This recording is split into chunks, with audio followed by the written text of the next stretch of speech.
बनवले उपवासाची शाबूची खिचडी। ती कशी बनवले ते नक्की व्हिडिओ पूर्ण बघा। चॅनलवरती नवीन असाल तर सबस्क्राइब करा, बेल आयकॉनवरती क्लिक करा। नमस्कार मंडळी, अंजली स्वयंपाकघरात तुमच्या सर्वांचे स्वागत आहे। आज आहे महाशिवरात्र। महाशिवरात्रीच्या तुम्हा सर्वांना खूप खूप शुभेच्छा। आज आपण बनवतोय उपवासाची शाबूची खिचडी। त्यासाठी मी रात्री शाबू भिजत ठेवला होता, मऊसूत असा भिजला गेलाय। शाबूसाठी लागणारे शेंगदाण्याचे कूट मोठे असे कुटून घेतलेले आहे। एक बटाटा घेतलाय बारीक चिरलेला, 3 हिरव्या मिरच्या घेतल्यात आणि चवीपुरतं मीठ घेतले। तेल, हिरवी मिरची आणि बटाटा बारीक चिरलेला।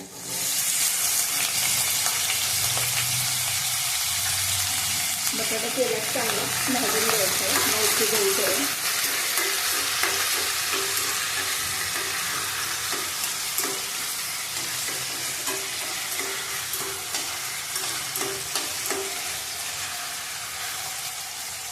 बटाटा बघा शिजला गेलाय, मऊसूत झालाय। यात आपण शाबू घालूया।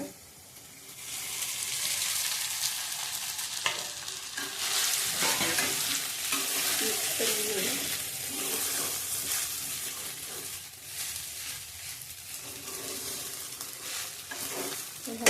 शेंगदाण्याचे कूट घालूया,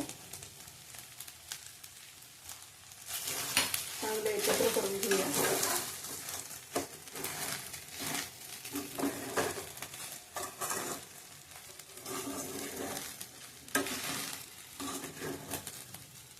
पुरतं मीठ टाकूया, चांगलं एकत्र करून घ्यायचं आहे।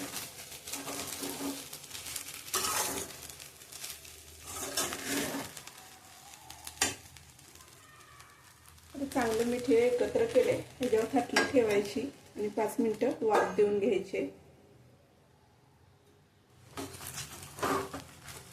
5 मिनिटं झालेत वाफ देऊन, बघू शकता उपवासाची शाबूची खिचडी आपली तयार आहे।